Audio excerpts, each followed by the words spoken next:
people thinking? Nuclear hot seat. What have those boys been drinking? Nuclear hot seat. The corium is sinking. Our time to act is shrinking, but our activists are linking. Nuclear hot seat. It's the bomb.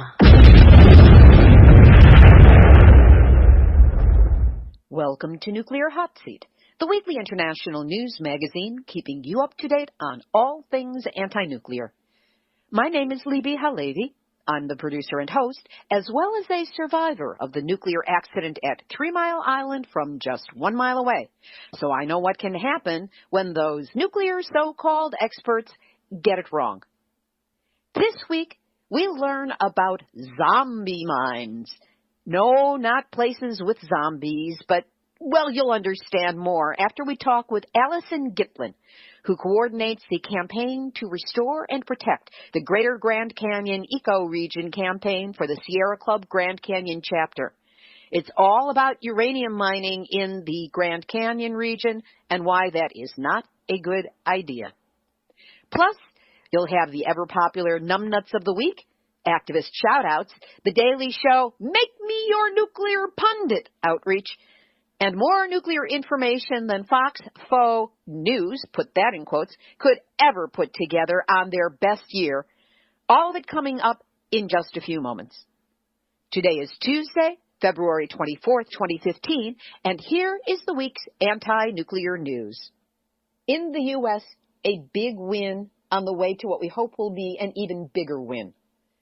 The U.S. Court of Appeals for the District of Columbia's Circuit Court have decided that they will hear a case brought by Friends of the Earth alleging that the Nuclear Regulatory Commission illegally allowed Pacific Gas and Electric to alter the Diablo Canyon nuclear plant's license. What makes this even more delicious is that the court decided over the stated objections of PG&E and the NRC. Hoo-yah! Diablo Canyon is in San Luis Obispo and Avila Beach, which is south of San Francisco on the Pacific coast. Since it was commissioned in 1968 and first began operation in 1985, new dangerous earthquake faults have been discovered which compromise the safety of the facility. Friends of the Earth, in conjunction with local activists, the San Luis Obispo Mothers for Peace, and others, contend that the NRC acted in secret and in collusion with PG&E to hide Diablo Canyon's vulnerability to earthquakes stronger than it was built to withstand. A decision in favor of the plaintiffs could result in PG&E being forced to shut down the reactors pending a public hearing to examine new earthquake risks at the plant. The D.C. Circuit ruled on February 20th not to grant a motion by the NRC and PG&E to dismiss the case on procedural grounds. Instead, the judges instructed that the case should be heard on its merits. Damon Moglin, Senior Strategic Advisor, Friends of the Earth, said, "This is a big victory. The public has a right to know what the NRC and PG&E won't admit.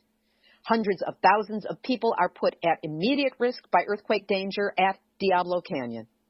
The evidence will show that the NRC and PG&E colluded to illegally change the terms of Diablo Canyon's operating license to cover up the fact that it cannot withstand a rupture of the larger, more powerful earthquake faults that have been discovered since the reactors were designed. This means the plant violates its operating license and must be shut down." Amen and women to that. Also in California, things are coming down hot and heavy against Michael Peavy, the former head of the California Public Utilities Commission. According to Loretta Lynch, who was CPUC Commission president immediately before Peavy, quote, "The CPUC is now a rogue agency. All the checks and balances that existed at the CPUC have been corrupted. Peavy led that corruption." Strong words, and every one of them is earned, because this reflects directly on the shenanigans between the CPUC and Southern California Edison around the closure of San Onofre. At stake for the Utilities Commission and also for Southern California Edison is the bailout of SCE over San Onofre, as well as the pending disbursement of $1.3 billion in taxpayer money for the purchase of thin canisters, dry casks of dubious merit, and known problems in the coastal saltwater environment that SCE is proposing be bought for San Onofre as a way to kick the canister down the road for only 20 years, if they even last that long. We'll be posting a video on this issue put together by Mary Beth Brannigan and Jim Heddle of Eon 3. It's up on YouTube, and we'll have other links as well dealing directly with this issue. It does have implications for anyone else involved with reactor closures, so enjoy the information and let's all get busy. A recent article from the Anchorage, Alaska Dispatch News on Valentine's Day, February 14th, stated that a rash of sleep-related infant deaths troubles health officials in Alaska. Well, Dr. Janet Sherman and Joseph Mangano of Radiation and Public Health Project wrote an article for Counterpunch that points out that these deaths may be linked to radiation from Fukushima. In the article, many of the infant deaths are attributed to babies sleeping with parents, alcohol abuse, poor parenting, like that. However, infant mortality in Alaska had been falling for years. But in 2012 to 2013, 122 infants died, compared to 85 deaths only 2 years before, meaning before Fukushima. Consideration should be given to the arrival of radioactive fallout from Fukushima after the 2011, Mangano and Sherman wrote. Radiation levels were highest in Alaska, Hawaii, and the Pacific West Coast. This increased number of deaths represents a 37% increase per 100,000 live births. We'll link to this article on the website because it's got really good, solid statistical information in it. And I wish to note that both Mangano and Sherman are asking that careful and complete autopsies be performed on the dead babies and that levels of radioisotopes be measured in humans and wildlife. On February 24th, the nuclear reactor at Limerick, Pennsylvania, experienced a hot shutdown, or scram, something that is no bueno for the reactor. A valve that wasn't supposed to close closed, reactor pressure rose, and that's what triggered the shutdown. And in an odd story that's been making the rounds, bizarre milky rain was reported to have fallen for days in Washington and Oregon. While not specifically nuclear in nature, there was one comment from a Reuters article that I found chilling. Federal scientists at the Hanford nuclear site have suggested that winds may have carried ash from Japan's Sakurajima volcano. If ash from a volcano can cross the Pacific, might not the ash from burning of radioactive debris from Fukushima, which is currently taking place all over northeast Japan, also put ash, potentially radioactive ash, into the air and bring it across the ocean where it could land on the Pacific coast and elsewhere? Just a question, not yet an answer. Over in Japan, at Fukushima Daiichi, lots of bad news about the water. Groundwater from wells that were sampled on the 16th and 19th of February showed tritium density the highest it has ever been at 3 of 12 bypass wells at the site. The contaminated groundwater pumped up from these wells are to be discharged into the Pacific. On February 22nd, multiple alarms were set off at Fukushima Daiichi as their sensors detected a fresh leak of highly radioactive water into the sea. Contamination levels in a gutter reportedly spiked up to 70 times over regular readings. So there were massive spikes in strontium-90 levels and tritium levels. TEPCO claims its usual cluelessness and actually tweeted out, quote, "No contaminated water leakage has been confirmed at Fukushima Daiichi NPS. However, Radioactive data has temporarily risen at the drainage. So in other words, there's been no leakage, but there has been this spike in radiation. Twits on Twitter. But what no one seems to be factoring in is that on February 16, there was a 6.7 magnitude earthquake in the northeast region of Japan. All the elevated radiation readings in the water were recorded within 7 days of that quake. Might there be a connection? Again, a question with no answer yet. Another set of twitticisms came about when the other ABC News, the Australian broadcasting company, took a guided tour of the wreckage of the Fukushima Daiichi nuclear power plant. TEPCO representatives are reported as saying that major steps have been taken to decommission the molten reactors. What's wrong with that sentence? You cannot decommission wreckage. All you can do is clean it up and try to mitigate the radiation. This same miswording seems to be embedded in the hearts, brains, and copy written by the propaganda hacks at World Nuclear News. They wrote on February 18 that significant tasks have been completed in the cleanup and decommissioning of the damaged Fukushima Daiichi nuclear power plant. However, many challenging issues remain. Guys, significant? That null and void, pay no attention to the man behind the curtain word? Cleanup? Oh my God, this thing can never be cleaned up. Decommission, we've already spoken of. And to say that Fukushima Daiichi is damaged is like saying the bomb at Hiroshima helped clear the way for urban renewal. Spin. So the International Atomic Energy Agency claims to see improvements at Fukushima Daiichi, but that's because they're looking through concrete-colored glasses that are about that thick. But that's not even the worst, because now it's time for Nuclear Hot Seat, Nuclear Hot Seat, Nuclear Hot Seat, 9 nights out a week. Nobody likes airplane food, but All Nippon Airways, ANA, has taken its in-flight meals to a new depth by creating an unholy alliance with the locavore movement. That's right. In their marketing, they feature local food from all around Japan and have just announced that they are going to be serving ingredients produced in Fukushima.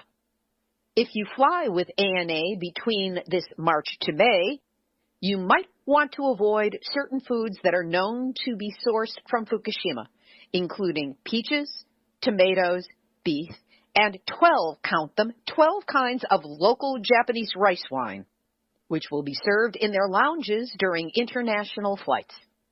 But even if you're not flying internationally, you don't need to feel deprived, because a local Fukushima newspaper reported that locally produced tomatoes will also be served for in-flight meals as part of the flights in Europe, North America, and Singapore.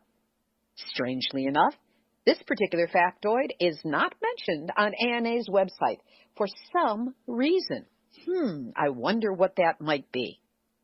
100 becquerels of cesium per kilogram of food is considered legal in Japan. So if you're going to be flying with ANA from March to May, chow down, have a good time, and let the cancer clock in the back of your brain in the epidemiological study of your life begin. And that's why this week, All Nippon Airways is Nuclear Hot Seat, 9 nights out a week.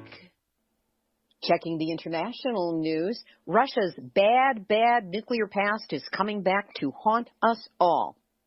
Before the London Convention of 1972, an international agreement that prohibited marine dumping of nuclear waste, countries were free to use the oceans as trash heaps for any nuclear garbage they had around. Though the Soviets signed the treaty in the late 1980s, it wasn't until after the breakup of the Soviet Union in 1991 that the Russians opened up to the international community about the extent of the Arctic dumping campaign.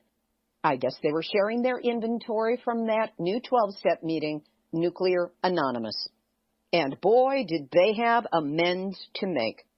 According to the Bologna Foundation, citing the Norwegian Radiation Protection Authorities, the Soviet Union dumped 19 ships containing radioactive waste, 14 nuclear reactors, including 5 that still contain spent fuel, 735 other pieces of radioactively contaminated heavy machinery, 17,000 containers of radioactive waste, 3 nuclear submarines in the seas, and a partridge in a pear tree.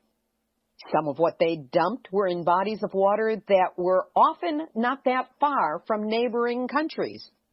But even worse, as energy companies are seeking to drill in those same waters, the Russian government has shown an interest in cleaning up its nuclear waste, but after decades of sitting on the ocean floor, some of the most dangerous pieces may be too unstable to remove, leaving the potential for radioactive material to leak, which could disrupt commercial fisheries and destroy aquatic ecosystems.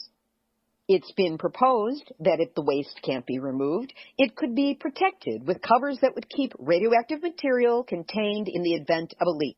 But try finding a material that will last as long as nuclear waste.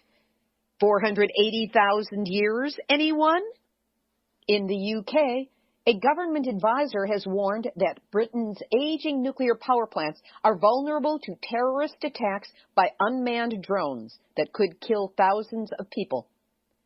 John Large, an engineer for Britain's Atomic Energy Authority, says ministers are ignoring risks posed by nuclear terror assaults. Nuclear power stations around the UK suffered 37 security breaches in 2014, the highest number since 2011. Large is calling for urgent security reforms and demanding the government set up a major operation to test the resilience of Britain's power plants against prospective attacks. And in France, Areva, a nuclear tech company, 87% of which is owned by the French government, has posted net losses of 4.9 billion euros or $5.6 billion for 2014. Which is threatening the UK's Hinkley Point nuclear power facility because Areva is supposed to be supplying the reactor. Guys, just dump the whole mess and go solar. We'll have today's featured interview in just a moment, but first, Nuclear Hot Seat relies on your donations to help us keep going and growing. It's the support of listeners to this show who have made it possible for me to leave tomorrow to attend Dr. Helen Caldicott's symposium in New York City. My deepest gratitude to those of you who donated specifically to help me get there, and a reminder that this show has ongoing expenses which I need help in meeting. So if you have the opportunity to donate, no amount is too small, we make it easy for you. Just go to the website, nuclearhotseat.com, scroll down on the home page, click on the red donate button, and there you have it. All the rest is through PayPal. Know that whatever you can give is deeply appreciated. And a special shout out with thanks to those of you who have become sustaining members of Nuclear Hot Seat with your monthly donations. You know who you are, and you have my gratitude. You know, some things are sacred, and for those of us who love nature, who love this planet, the Grand Canyon ranks among the greatest and the grandest of them all. But nuclear short-sightedness continues to threaten this planetary treasure, and that's what we're going to talk about with this week's guest. Alicyn Gitlin coordinates the campaign to restore and protect the Greater Grand Canyon Ecoregion campaign for the Sierra Club Grand Canyon chapter. She holds a master's degree in biological sciences from Northern Arizona University, where she studied the ecology and hydrology of desert floodplains. She's been advocating for Arizona's environment since moving to the state 20 years ago. As to part of what motivates her, Alicyn grew up across the Hudson River from the Indian Point nuclear power plant, where regular siren tests in her neighborhood warned her of an ever-present danger of radiation contamination. Now, she brings that awareness to guarding one of our greatest treasures from a radiologic threat. Alicyn Gitlin, welcome to Nuclear Hot Seat. Thank you. It's a pleasure to be here. How did you become involved in the Sierra Club and the issues regarding uranium mining at the Grand Canyon? Well, I had been active working with water issues for a number of years in Arizona, and so after I began my job with the Sierra Club, I got to know the uranium issue much better. I was familiar with the issues of limited water sources in Arizona and those water sources being susceptible to contamination, but I really got to know the uranium issue much better in the last few years. Let's take it back into the history of uranium mining. What is the background of this issue as regards the Grand Canyon? Well, there is a long history of uranium mining around the Grand Canyon region. During the atomic era, there was a lot of mining, especially on the Navajo Nation. The Navajo Nation is a large reservation that spans the Four Corners states, so Arizona, New Mexico, Utah, and during the height of the atomic era, there were hundreds of uranium mines throughout the Navajo Nation, and the miners were working in unprotected conditions, and the disposal of the radioactive waste was not very controlled. So there is a legacy of waste in this region that goes back some time, and there has been, unfortunately, quite a bit of living with health effects for the people of the region. You may or may not know that the largest release of radiation in the United States actually occurred on the Navajo Nation, Church Rock, New Mexico in 1979 when there was a spill during a large flood. Bring it forward several years, and during the 1970s and 80s, there was a second era of uranium mining in this region, and that pretty much came to an end when the price of uranium fell because we started getting reprocessed uranium from weapons that were being decommissioned at the end of the Cold War. So we really went through an era without a whole lot of uranium mining here, and the price of uranium has skyrocketed over the last decade. And so suddenly we started to see hundreds of new uranium mining claims in the Grand Canyon region again. In response to that and the threat of so much uranium mining happening here, the United States government implemented a 20-year moratorium on new mines in the Grand Canyon region. So we're just a few years into that, but it's not anything permanent, and there's supposed to be more science being done during that time. So right now, new mines can't be dug, but what are being considered valid existing rights are being allowed to be redeveloped in the Grand Canyon region. That's what we're dealing with right now, is that there is still the threat of new mining occurring, and with that comes the threat of new contamination. Let's roll this back just slightly to fill in the picture even more.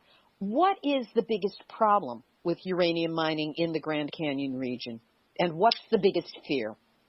We have a number of people here who are living with a legacy of waste and with the illness associated with that.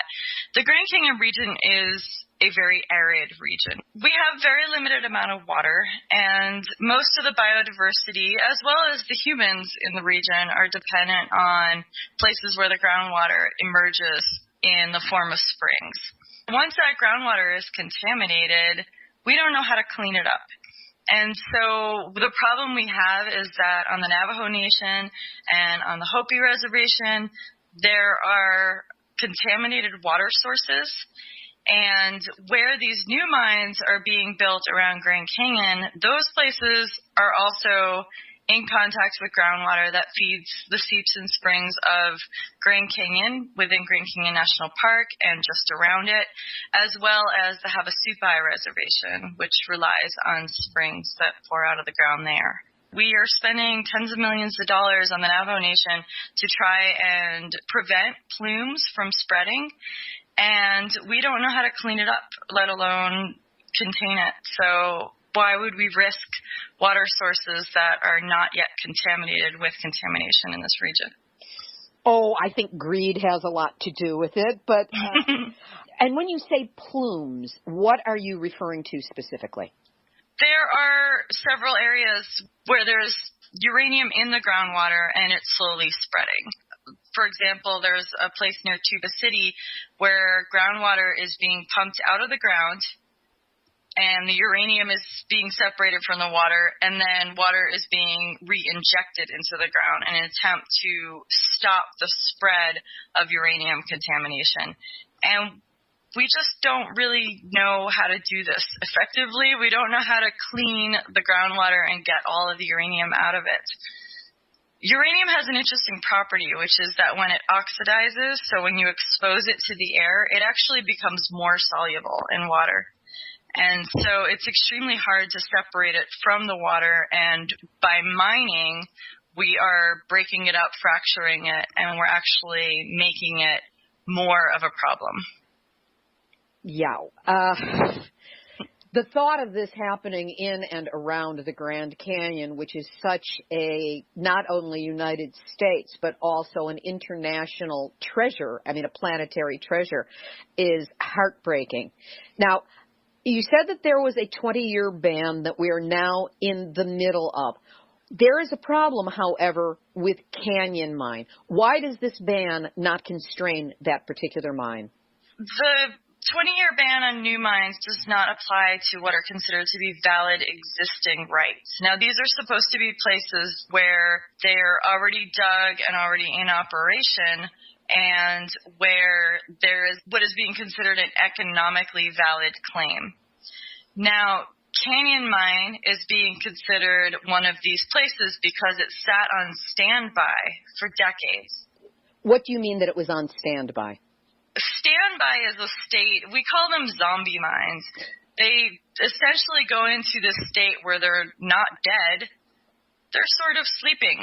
Places like Canyon Mine, they began to drill, and the price of uranium fell, and so they put this mine into this state of standby, where it's not a closed mine, but it's sitting on our public lands with a fence around it and part of the infrastructure there. In this case, it sat for several decades. The original plan of operations on the mine was issued in 1986. It's now 2015, and this mine's never produced uranium yet. The shaft isn't completely sunk, but yet it's being considered as a valid existing right because some operation had started there some time ago. That sounds less like a legitimate argument and more of a gaming of the information. Correct, and especially since this mine supposedly is economically viable, but they put it into standby last year when the price of uranium fell, and now they're saying they're going to reopen it again. So if it is that close to being economically not viable, that it's going to be in and out of operations as the price fluctuates, we really need to ask, is this a valid existing right? And who gets to make that decision? In this case, the Forest Service, because the Canyon Mine is on Forest Service land. Part of that 20-year ban on new mines is also on land managed by the Bureau of Land Management.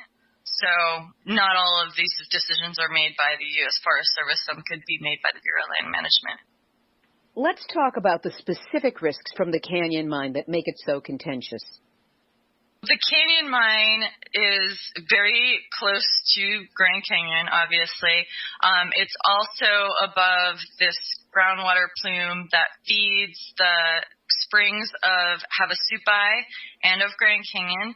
It is close to the town of Tusayan, and their water is also groundwater derived. And it's also close to a place called Red Butte that is a traditional cultural property for the Havasupai, and it's also revered by other tribes in the region. You know, there are several tribes that have been occupying the Grand Canyon region for millennia. It is in this place, this traditional cultural property was not declared when the original 1986 Environmental Impact Statement and Plan of Operations for the Canyon Mine were issued. And so these places weren't really considered when the Canyon Mine was originally permitted to open. There are both environmental reasons and also cultural reasons for not wanting this mine to open. Now, Nuclear Hotseat has been in continuous production for over 3.5 years. And I recall that sometime last year there was a ruling that said that the mines were shut down. There was some court case. Can you clarify what that point was? There is a lawsuit right now. The Sierra Club, along with the Havasupai Tribe, the Center for Biological Diversity, and the Grand Canyon Trust, are suing the Forest Service over the decision to open this mine. And while that lawsuit is pending, there was an agreement negotiated that the mine operators consented to put this mine on standby until the decision was made. They were hoping to have a decision made before December, and now they're announcing again that they are going to take this mine out of standby and put it into operation. So I think you're probably thinking of that agreement that they made to put the mine on standby again. And that is a decision completely in the hands of the mine owners. Yes, they made with some of the conservation groups. But they only committed until December, and now that it's after December, they're saying they're going to open this mine again. We are expecting a decision in that court case soon, so it will be partially up to the judges, of course. Let me play devil's advocate for a moment. Mining companies argue that with modern mining technologies, it's safer than it used to be. So what did they used to do? What are they doing differently now? And in truth, from your perspective, how much impact is that having on safety issues? Well, it's a great question. They say that mining is safer than it used to be, but yet they are operating under a 1986 Environmental Impact Statement and Plan of Operations. And they're saying that there is no new science or not enough science that has come to be known since 1986, not enough new information to warrant a new Environmental Impact Statement. We know since then that there is a new traditional cultural property that was declared. We know that the U.S. Geological Survey went out and did a bunch of research, and they found that every single place where they sampled for soil contamination near previous mines, that they did find elevated levels of radiation. They know that they found 15 springs and 5 wells in the region that exceeded the drinking water standard for uranium, and all of those were tied to previous mining.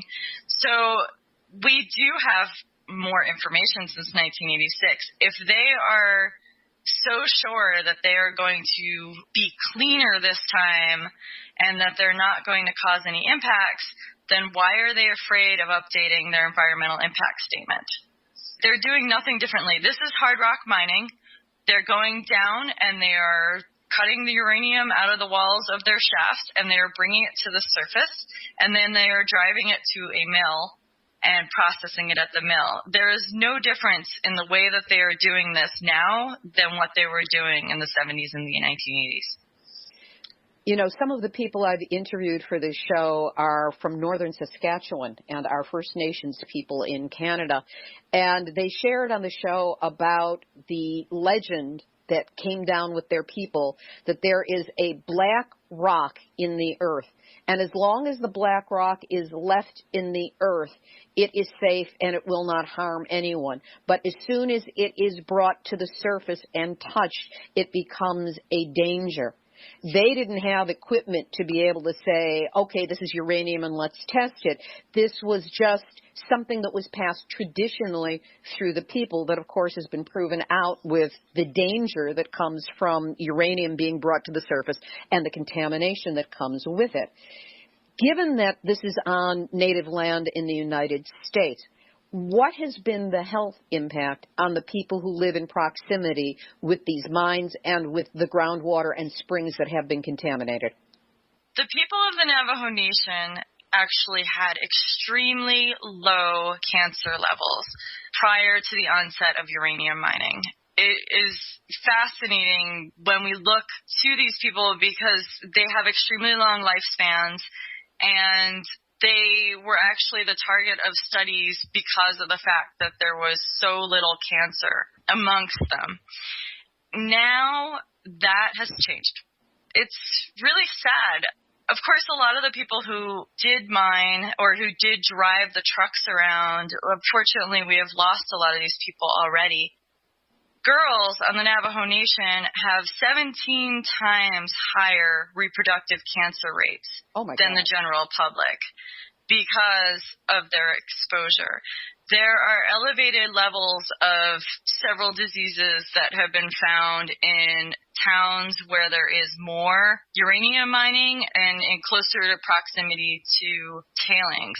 We know that uranium acts kind of like a heavy metal in human systems, and so it has effects on reproduction, diabetes, kidney disease, certain autoimmune diseases, and high blood pressure have been found to be highest in Navajo communities with the highest number of abandoned mines, according to preliminary results of a health study in the Eastern Navajo Agency.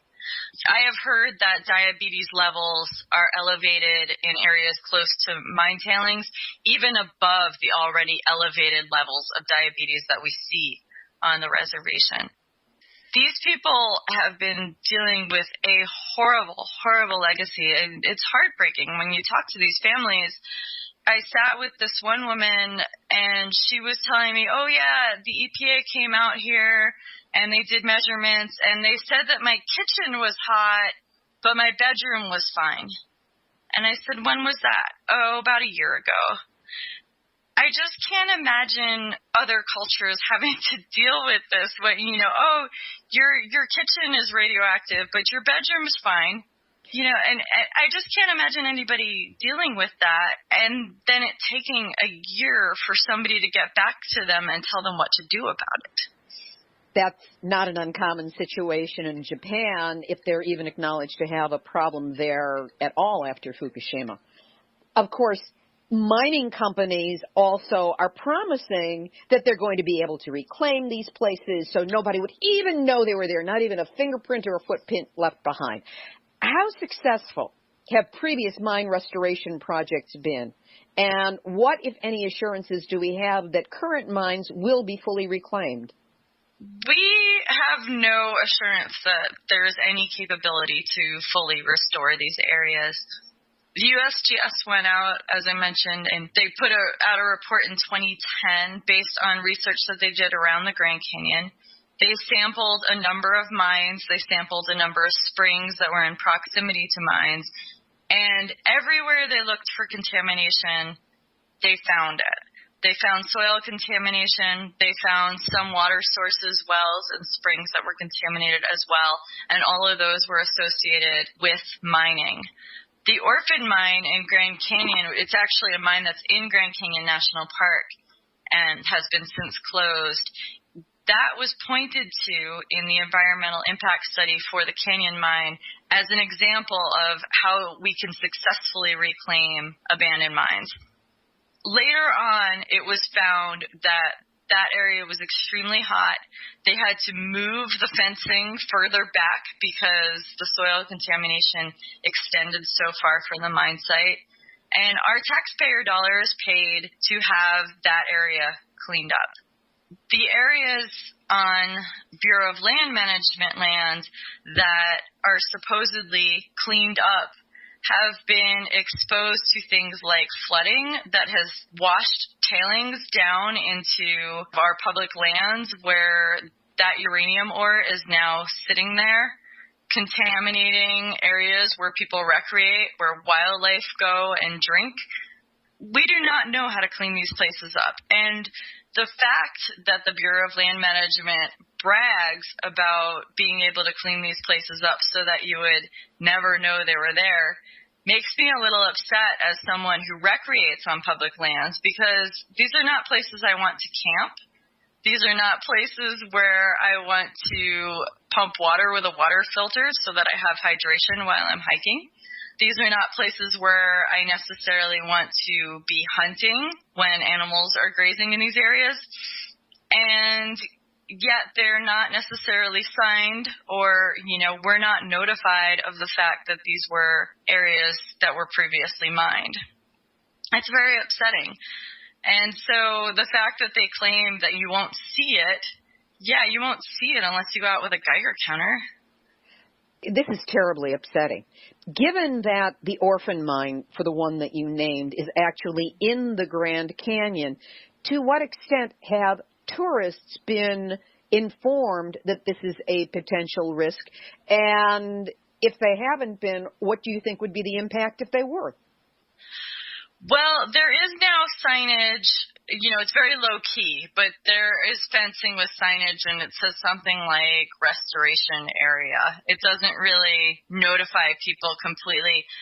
Restoration as in, we're putting the native plants back in without mentioning anything about uranium or radiation and the possible dangers? The orphan mine does have fencing. Most of the signage says something like restoration area and doesn't really indicate what's being restored. There is some signage that does talk about the orphan mine, but they do keep it pretty low key. It's not something that you're likely to really notice or pay attention to if you're the average tourist coming through. But it's interesting because I have talked to many people who worked at Grand Canyon over the years who tell me about, we used to go into the offices on the mine site and camp out there. We would sleep, we would hang out, we'd drink beers in there. So a lot of people were exposed to this area without really knowing the risks. It's fenced off now, but it's really not something that, when you go to Grand Canyon National Park, it's not really something that is put into your conscious awareness with very much intent. I could just see the postcards now. Come to the Grand Canyon, glow in the dark. Well, it's interesting, because this area, the economic generators of the Grand Canyon region are not mining. The economic generators of the Grand Canyon region is the Grand Canyon. People are coming here for tourism reasons. And so when we think about the canyon mine being developed, we're talking about, maybe 10 to 12 ore trucks a day that are going to be sharing the road with tourists driving to Grand Canyon. And if there is an accident, it is going to have economic implications because there's going to be the perception of a contamination threat and probably also a real contamination threat to people who are, on that road. So it's interesting when we talk about what is the foundation of our economy here. It is not the boom-bust mining cycle. It is Grand Canyon tourism. And is it worth risking that tourism for a temporary revenue from a mine? I mean, these mines, these are small deposits. These things are open for just a couple of years, and then we have to deal with the legacy of contamination forever. From your perspective with the Sierra Club, what's in the future for Canyon Mine and for the uranium industry around Grand Canyon? I mean, is this a done deal? Are there still grounds for fighting it? Do we have a good chance? What kind of a chance do we have? Well, we will continue to still fight uranium mines around Grand Canyon. There are a few mines north of Grand Canyon that have been operational in the last few years. And they're already mining out their entire deposits. The Kanab North mine, north of Grand Canyon, the overburden from that mine actually sat on site for 20 years, just blowing in the wind. There is a ton of contamination. They kept saying that they were going to reopen it. It was just on standby. It wasn't really closed. And then they decided that there wasn't enough ore left, so they're not going to reopen it. The Canyon mine, we're predicting something similar is probably going to happen there, where if they do open it, it's only going to be a few years. So knowing what we know now about the risk of contamination, I think that we do have a good fight on our hands. With the Grand Canyon area being assaulted by potentially radioactive water, by dust from the mines and the tailings, this seems like it would be a huge story to be covered. What has been the media response or the media coverage of these issues? There have been a few good stories on the contamination in the region, but it hasn't really had the traction you would think it deserves. As far as the human interest story of the people who are living with this legacy of contamination, that is a story that emerges every once in a while and then subsides. I think people see it as so far away. They don't realize that these are real people who are having to deal with this problem. It's sad because when I've tried to get people to cover the story, I've often gotten the response of, well, there's not really a news story. What's the new story to this? This has been going on for some time. The American people do care about this. When this 20-year moratorium on new mines was proposed, there were hundreds of thousands of people who sent in comments saying that this is what they wanted, that they want the Grand Canyon protected. But yet the media has been a little bit slower on the uptake and really hasn't wanted to cover this very much. You know, I won't say they haven't covered it at all, but I don't think that their coverage is equivalent to the caring of the American people about this. What, if anything, can listeners to Nuclear Hot Seat do to help and to support you?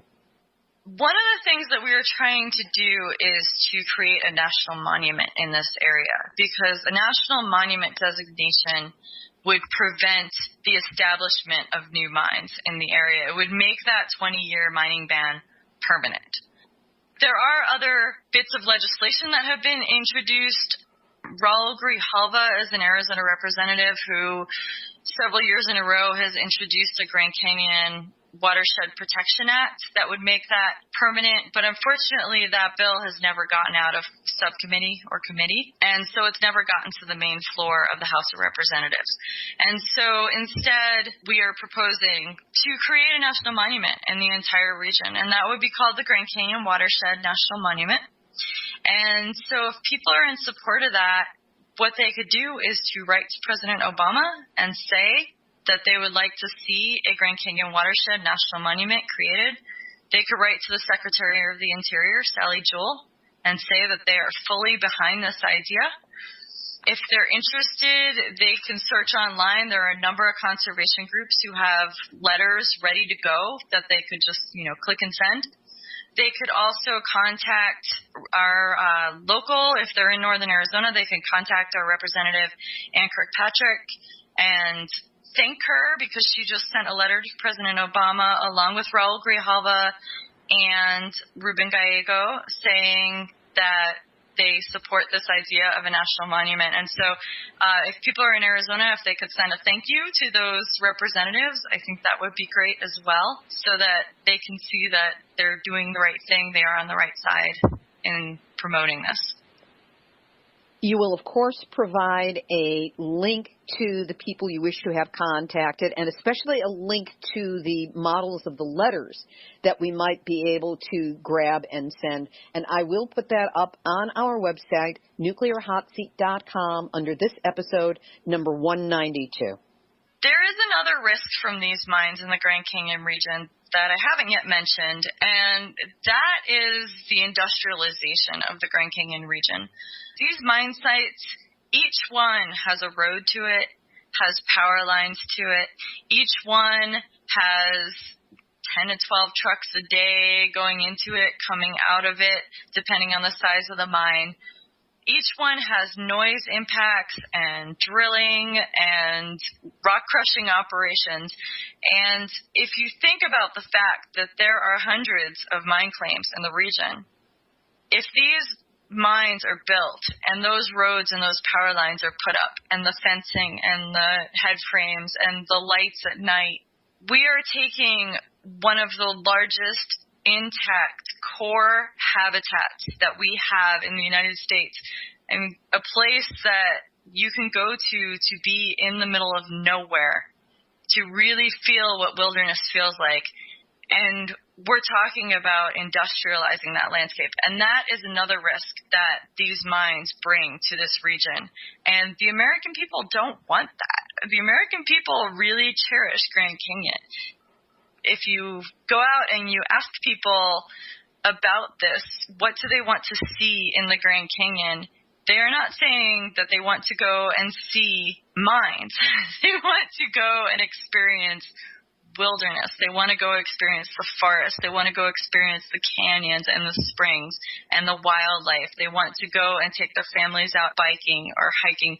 They are not interested in encountering mines all across the landscape. Let alone what the mines could bring to them unseen, but deadly and showing up sometime in their future. Exactly. And the people really do care about this region. It's so important to so many of us, and it's worth protecting.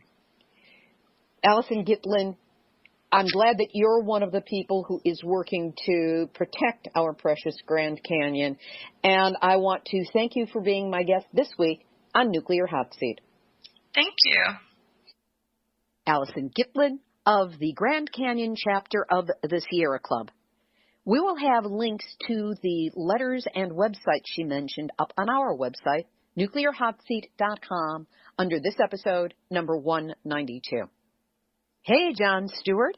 I'm coming to New York, and weather permitting, I will be standing in line this Monday, March 2nd, to nab a seat at your show.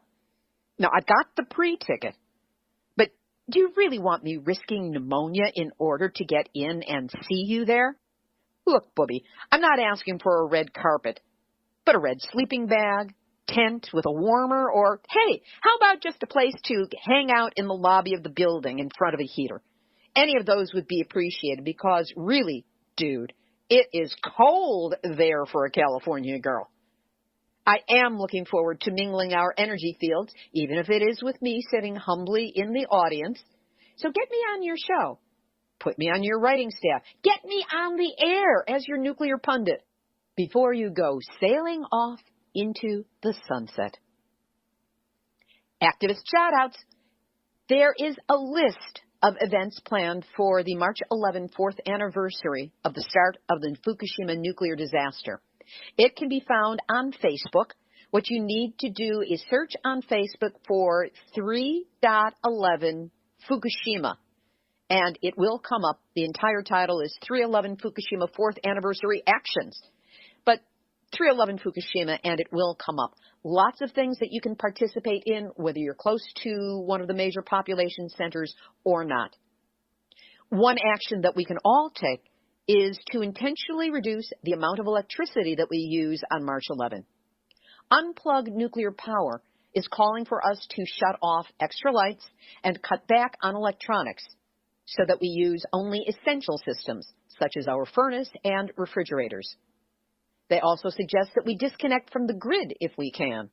And for those of us with rooftop solar and a feed-in system to the grid, generate more electricity than you can use. Won't be hard, just get up there and shovel off the solar units. You can get more info about this entire program at unplugnuclearpower.com. We're all being asked to send or deliver a letter about Fukushima to the Japan consulate nearest you.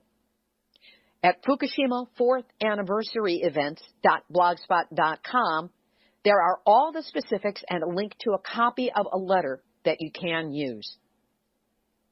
We're a little jealous of England because Arnie Gunderson is going to rip it up with a talk on March 11 at Keswick in Cumbria in the Lake District. It seems to be part of a tour Arnie is doing of England. Knock 'em alive. And on 3/11, Ken Buesler of Woods Hole Oceanographic Institution will be at the Long Beach Aquarium of the Pacific to discuss the impact of Fukushima on marine life. There are some who find Mr. Buesler a bit controversial. You can decide for yourself. The evening runs 7 to 8:30 Pacific time, and tickets are only $5, free to seniors, teachers, and students with IDs. If you don't live close enough to attend, not a problem. The event will be live streamed, and questions will be accepted through Twitter. Tweet @Aquarium Pacific and tag your question with hashtag AOP, that's Aquarium of the Pacific, hashtag AOP Buesler for a chance to have your question answered at the end during the question and answer session. Just, if you're being controversial in your question, don't hold your breath, it will be asked. You can learn more at aquariumofthepacific.org/events and we will also have a link up on our website. There's much more happening to commemorate the triple catastrophe of March 11, 2011, the earthquake, tsunami, start of the Fukushima Daiichi nuclear disaster, and the devastating impact on the people of Japan. Realize that anything you do is appreciated, and you're always free to start a new commemorative event of your own. Here's today's final thought. Symposium, traveling, nuclear anniversaries, it's the busy season at Nuclear Hot Seat. As you know, I will be traveling to New York on February 25th, that's tomorrow, to attend Dr. Helen Caldicott's Symposium on the Dynamics of Possible Nuclear Extinction, taking place this weekend. We're also coming up on what I call Nuclear Anniversary Alley, the confluence of March 11th anniversary of Fukushima, March 28th anniversary of 3 Mile Island, and April 26th commemoration of Chernobyl. If you add in the Waste Isolation Pilot Plant, or WIPP, site on February 14, we've got the makings of a real nuclear spring. If Dr. Caldicott is right, we're also risking nuclear winter. Be that as it may, it's going to take time to put together a show that does justice to Dr. Caldicott's amazing event, and that's what I intend to do. Take a little bit of time. So the next 2 nuclear hot seats, March 3rd and 10th, will focus on Fukushima, with presentations from Nuclear Hot Seat's exclusive series, Voices from Japan. Co-produced with Beverly Findlay Kaneko of Families for Safe Energy, Voices from Japan presents interviews and direct statements from scientists, politicians, and activists all around Japan. Information they know is important and that is not getting out. These interviews are translated into English by Beverly and read by our crack team of Japanese professional voiceover artists. That's what will be featured in the shows of March 3 and March 10. Then the following week, March 17, we will carry my report on Dr. Caldicott's symposium. The speakers, the participants, themes and actions, the gossip, even the jokes, as I share with you the spirit of that unprecedented event. In the meantime, know that I wish that all of you are well, stay safe, and get active. This has been Nuclear Hot Seat for Tuesday, February 24th, 2015. Material for this week's program has been researched and compiled from ENEnews.com, SanLuisObispo.com, Friends of the Earth at FOE.org, Eon3 and filmmakers Mary Beth Brannigan and Jim Heddle, Counterpunch.org, Reuters, Kyoto, Mainichi.jp, TEPCO itself, AFP, Fukushima-Diary, and our friend Iori Mochizuki, the other ABC, Australian Broadcasting Corporation, Wesleyan University, Vice.com, BusinessInsider.com, RT.com/UK, NewYorkTimes.com, the We Drank the Kool-Aid bunch over at World Nuclear News, and the noble, clear-sighted Nuclear Hot Seat Facebook community, which you are all invited to join. Theme music was written by me, sung by Marilee Weber. Looks like Weber, sounds like Weber. Nuclear Hot Seat is syndicated by UCY.TV and is also available on airprogressive.com. Our archive is stashed on the website, nuclearhotseat.com, and it's also available on iTunes, where you can subscribe under podcasts. And our YouTube channel carries each week's show. Lots of opportunities to share the week's news and interviews on all things anti-nuclear. Nuclear Hot Seat is the activist voice on nuclear issues, so if you have a story lead, a hot tip, or a suggestion of someone to interview, send an email to info@nuclearhotseat.com. We are copyright 2015, Libbe HaLevy and Hardestry Communications. All rights reserved, but fair use allowed as long as proper attribution is provided. So go on, link up to the website, knock yourselves out. This is Libbe HaLevy of Hardestry Communications, the heart of the art of communicating, reminding you that Sister Megan Rice, Gregory Bortia Obed, and Michael Wally are all still in prison for their nonviolent but highly embarrassing to the U.S. government protest of nuclear weapons. And we've all had our nuclear wake-up call. Now don't go back to sleep, because we are all in the nuclear hot seat. Nuclear hot seat, what are those people thinking? Nuclear hot seat, what have those boys been drinking? Nuclear hot seat, the corium is sinking. Our time to act is shrinking, but our activists are linking.